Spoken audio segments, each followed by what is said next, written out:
আমার কাছে অনেকে প্রশ্ন করেন যে যতবার দেশের বাইরে যাব ততবারই কি ডলার এন্ডোর্সমেন্ট করতে হবে। এই প্রশ্নের আসলে উত্তরটা কয়েক রকম হতে পারে, কোন ক্ষেত্রে কেমন কি হবে সেই বিষয় নিয়ে আজকে আলোচনা করতে চলে এসেছি। তো চলুন দেরি না করে শুরু করি যে দেশের বাইরে যতবার যেতে হবে ততবারই কি এন্ডোর্সমেন্ট করতে হবে কিনা। এ কথার উত্তরে বলতে গেলে হ্যাঁ আবার না। যেমন আপনার যদি ডলার এন্ডোর্সমেন্ট বলতে হয় কার্ডে অথবা ক্যাশে বা নগদে, এই প্রশ্নটা আপনারাও যখন আমাকে নিচে কমেন্ট বক্সে কমেন্ট করে জানান বিভিন্ন সময় ডলার এন্ডোর্সমেন্ট, তবে আমি শুধু ডলার এন্ডোর্সমেন্ট বললে আমি কী বুঝবো যে সেটা কি কার্ডে নাকি ক্যাশে মানে নগদে। এটা আপনারা কিন্তু দিবেন যে কোনো প্রশ্নে যখন করবেন ডলার এন্ডোর্সমেন্ট নিয়ে, সেটা নগদ নাকি কার্ডে সেটা আপনারা লিখে দিবেন। তো আমি প্রথমেই বলি, যদি এন্ডোর্সমেন্টটি হয় কার্ডে, ধরুন আপনি একজন পর্যটক, আপনি বাংলাদেশের একজন স্থায়ী বাসিন্দা, আপনি প্রবাসী না, আপনার কিন্তু ক্রেডিট কার্ড আছে। এই ক্রেডিট কার্ডে দেখা যাচ্ছে আপনি $10,000 এন্ডোর্সমেন্ট করে রেখে দিয়েছেন। এখন দেখা যাচ্ছে আপনি দেশের বাইরে যখন যাচ্ছেন তখন আপনি এন্ডোর্সমেন্ট করবেন কিভাবে। আপনি তো আপনার কোটার প্রায় পুরোটাই ভরপুর করে রেখেছেন কার্ডে, বা দেখা যাচ্ছে যে অনেকে আছে এমন শুধুমাত্র কার্ডই ব্যবহার করে, তারা দেশের বাইরে গেলে অন্য কোনো মাধ্যম তারা ব্যবহার করে না, অর্থাৎ নগদ মাধ্যম ব্যবহার করে না। তারা যদি টাকাও তুলতে হয় অন্য কোনো দেশে গিয়ে, তারা কিন্তু এটিএম বুথ থেকে তাদের ক্রেডিট কার্ড থেকে টাকা তুলে থাকে, অথবা ক্রেডিট ডেবিট প্রিপেড যাই হোক না কেন সেই কার্ড থেকে তারা টাকা উত্তোলন করে থাকে।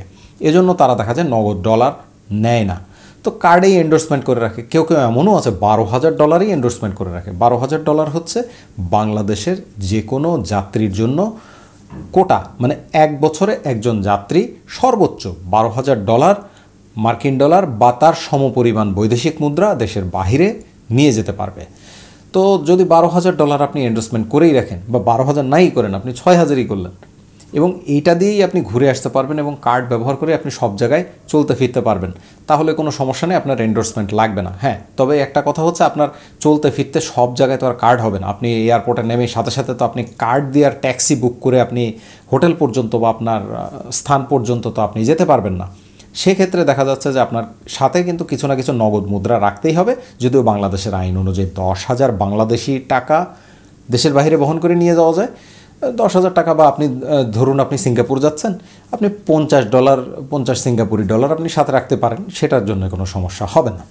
এটা গেল যদি আপনার এন্ডোর্সমেন্টটা কার্ডে হয়ে থাকে। সেক্ষেত্রে নগদ ডলার এন্ডোর্সমেন্ট আমি ধরে নিচ্ছি এই বছরে 2025, 26, 27 যে বছরই হোক না কেন, আপনি যে কোনো একটি পঞ্জিকা বর্ষে আপনি শুরুর দিকেই ধরুন $5,000 আপনি এন্ডোর্স করে নিলেন, বা $10,000 এন্ডোর্সমেন্ট করে নিলেন। এই নগদ $5,000 এন্ডোর্সমেন্ট মানে কিন্তু আপনার কাছে 5,000 নগদ মুদ্রা আছে। এখন কথা হচ্ছে, এই 5,000 নগদ মুদ্রা এন্ডোর্সমেন্টের পর আপনি একটি দেশ বা দুটি দেশ ঘুরলেন।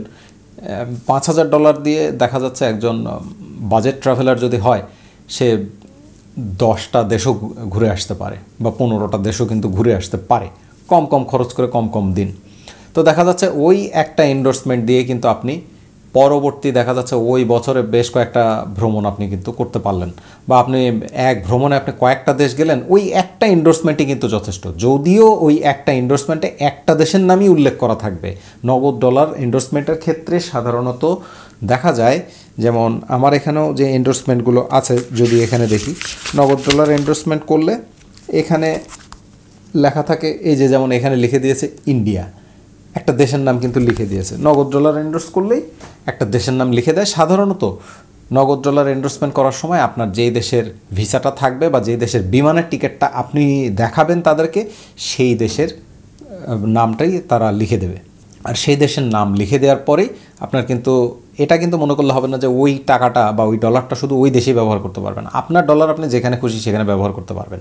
এটা যদি বাংলাদেশে জিজ্ঞেস করে কোথাও ইমিগ্রেশনে, তা সেক্ষেত্রে আপনি বলতে পারবেন যে আমার তো ভিসা আছে বা আমি যাব 3টা দেশে, এখন 3টা দেশের জন্য ধরুন আপনি $600 এন্ডোর্স করবেন, তো আপনি 3টা দেশে প্রতিটা দেশের জন্য 200 করে বারবার করে 3টা সিল মারবে, ধাম ধাম ধাম ধাম করে 3টা সিল মেরে তো আর দেবে না, একটা সিলে কাজ হবে।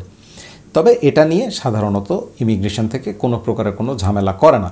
সাধারণত একটা দেশেরই নাম লেখা থাকে। এক্ষেত্রে আপনি যদি সেই পরিমাণ টাকা আপনি যতগুলা দেশে খরচ করে আসতে পারেন, এটা আপনার ব্যাপার, কোনো সমস্যা নেই।